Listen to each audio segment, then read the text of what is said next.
Hello बच्चों, CA result inter और final आया है आज, और जितने बच्चों के मैसेजेस हमें पास होने वाले बच्चों के आ रहे हैं उसका 10 गुना भी नहीं, मैं बोलूँ शायद 20-25 गुना मैसेजेस हमें उन बच्चों के आ रहे हैं जो बच्चे अनफॉर्चुनेट रहे, जो बच्चे क्लियर नहीं कर पाए। एक मोमेंट पे तो यार खुशी हो रही है जिन बच्चों के रैंक्स आए हैं, जिन बच्चों के एग्जाम्शंस आए हैं, जो बच्चे पास हो गए हैं। और जब हम उन बच्चों जो बच्चे पास हो गए हैं, जब उन बच्चों के हम शेयर कर रहे हैं अपनी उनकी खुशी में हम अपनी खुशी शेयर कर रहे हैं, तो एक शर्म भी आ रही है, लिटरली एक शर्म आ रही कि यार उनका क्या जो बच्चे फेल हो गए। 10 गुना मैसेजेस ज्यादा, उससे भी ज्यादा पड़े हैं कि सर समझ नहीं आ रहा मेरे साथ ही ऐसा क्यों हुआ।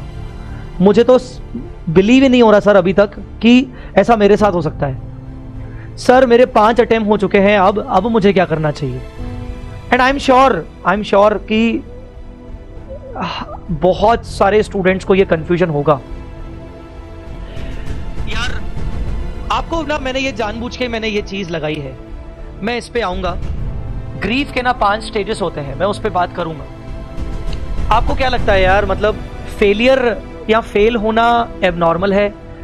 नहीं, फेलियर होना एबनॉर्मल नहीं है, ये नॉर्मल है। हम सबकी लाइफ में हमने कभी ना कभी फेलियर देखा है और आगे चल के फेलियर देखेंगे। हम सिर्फ फेल या फेलियर वर्ड अपने एग्जाम में, अपने रिजल्ट में नहीं, हम अपनी लाइफ में, पर्सनल लाइफ में, हम अपने जॉब में, हम अपने करियर में, किसी भी तरीके से हम अपना ये फेलियर देख सकते हैं। हमें उससे बस ये सीखना है कि कितनी जल्दी हम उभर के वापस आ रहे हैं। और यहां पर यही ये पिक्चर शो कर रही है।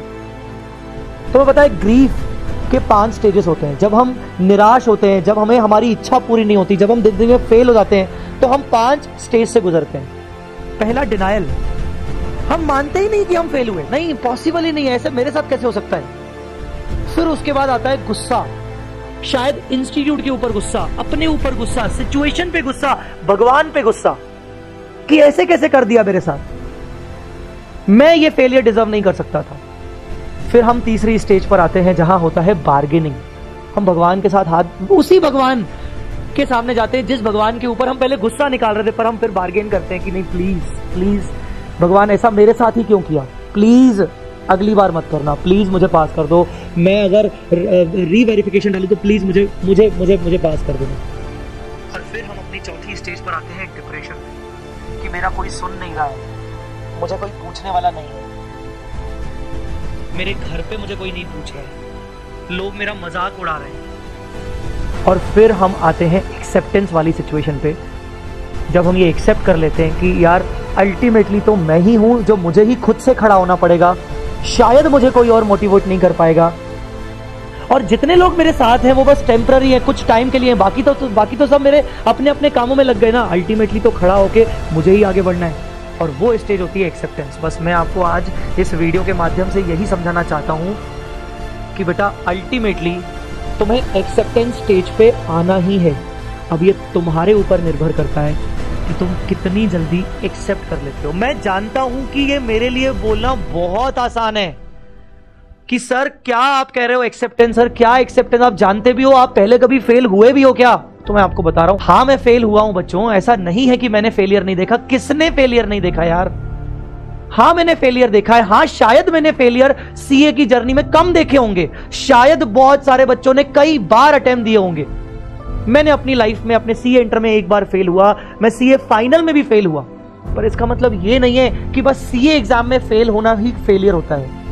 सीए बनने के बाद मैंने अपनी लाइफ का सबसे बड़ा फेलियर देखा, जब सीए बनने के बाद मेरी जॉब नहीं लग रही थी। मैंने कई सारे इंटरव्यूज दिए बट मेरी जॉब नहीं लगी। मैं आईटीसी गया, कोलकाता गया, अपना इंटरव्यू देने गया, वहां मेरा जॉब नहीं लगा, मुझे रिजेक्ट कर दिया गया।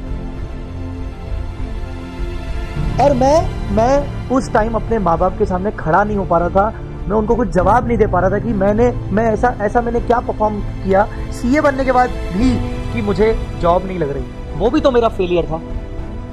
साल भर तक मैं जॉबलेस था, मैं सिर्फ छोटे छोटे काम करता था और ट्यूशन क्लासेस पढ़ाता था। Yes, literally tuition classes. Failure मैंने भी देखे।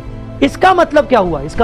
उसके बाद फेलियर देखने के बाद कभी ना कभी चीजें बदली, मेरी लाइफ में कुछ चेंजेस आए, और कहीं ना कहीं वो जो ऊपर वाला है ना, उसने मेरे लिए पहले से ही समय लिख के रखा था कि हाँ तेरा समय ये होने वाला है और इस समय पर तुझे सक्सेस मिलेगी। पता है तुम्हें, भगवान भी हमें ना चेक करता है, भगवान भी हमारा बहुत बड़ा टेस्ट लेता है, और भगवान उन्हीं स्टूडेंट्स का, उन्हीं बच्चों का टेस्ट लेता है जो उनके प्यारे बच्चे होते हैं। जिनसे वो प्यार करता है ना, वो उन्हीं को ही निखारने की कोशिश करता है, वो उन्हीं को ही तराशने की कोशिश करता है। मैं आपसे सिर्फ ये कहना चाहता हूं, शायद तुम भगवान के वो प्यारे बच्चे हो और भगवान तुम्हारा टेस्ट पे टेस्ट लेता जा रहा है। और आज भी मुझे ऐसे मैसेजेस आए हैं जहां बच्चे कह रहे हैं, sir after 12 years of journey I cleared my CA inter. Sir after 11 attempts I clear my CA inter. After 12 years I cleared my CA final. उन्होंने भी तो आज सक्सेस देखी ना। उनसे हमें क्या सीखने की जरूरत है? उनसे हमें यह सीखने की जरूरत है पेशेंस, और दूसरा अपने ऊपर विश्वास, और उस पे विश्वास कि हाँ भगवान ने कुछ ना कुछ अच्छा सोच के रखा है मेरे लिए। उस ऊपर वाले ने डेफिनेटली मेरे बारे में कुछ ना कुछ अच्छा सोच के रखा है। शायद वो यही देखना चाहता है कि मेरा डेडिकेशन कितना है, मेरा हार्डवर्क कितना है। ऐसा तो नहीं कि बस मैं अपनी राह बार बार बदल रहा हूं। अगर मैं ऐसा कर रहा हूं तो शायद वो मुझे चेक कर रहा है और मुझे ये रियलाइज करवाना चाहता है कि पहले मुझे डेडिकेशन से काम करना पड़ेगा। मैं आज आपके सामने ये नहीं बोलूंगा कि क्या नवंबर में तुम्हें करना चाहिए, क्या नहीं करना चाहिए। शायद हम बाद में कभी उस वीडियो में बात करें। सिर्फ इतनी सी बात है कि बच्चों, अल्टीमेटली अगर तुम्हें भी इन 5 स्टेजेस से गुजरना है और एक्सेप्टेंस पे आना ही है, तो जितना जल्दी आ सकना है आ जाओ। एक्सेप्ट तो करना पड़ेगा। और अगर माइंड में ये चल रहा है कि मुझे CA छोड़ना है, तो उससे पहले ये जरूर सोच लेना कि मैंने CA किया क्यों था, मैंने एंट्री क्यों ली थी। क्या मैंने अपने 2 साल 3 साल बर्बाद करने के लिए एंट्री की थी? क्या इससे अच्छा चलो ठीक है मैं छोड़ दूंगा, क्या मेरे पास इससे बेटर प्लान्स हैं? और अगर मेरे पास बेटर प्लान्स हैं तो उसका क्या क्या प्रूफ्स हैं कि मैं सचमुच में इससे बेहतर कर लूंगा?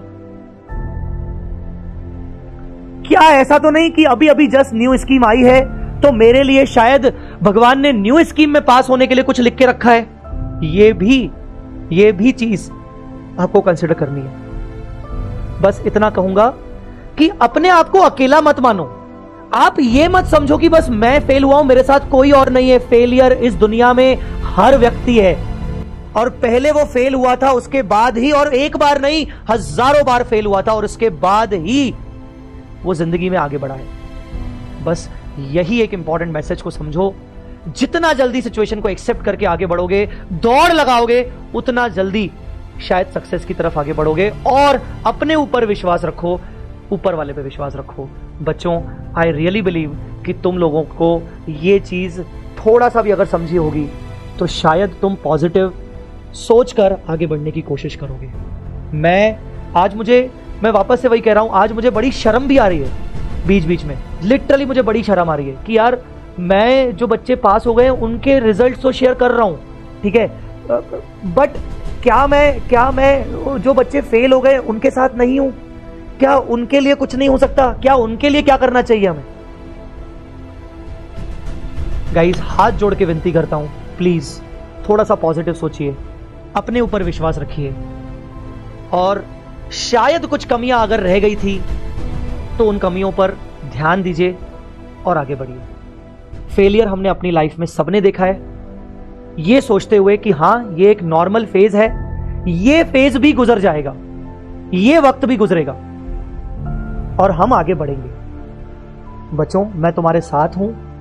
अगर तुम्हें कोई भी गाइडेंस चाहिए तो मैं तुम्हारे साथ हूं, ठीक है? बस इतना ही कहना चाहूंगा कि अपने आप को पॉजिटिव रखना और आगे बढ़ना। Thank you so much.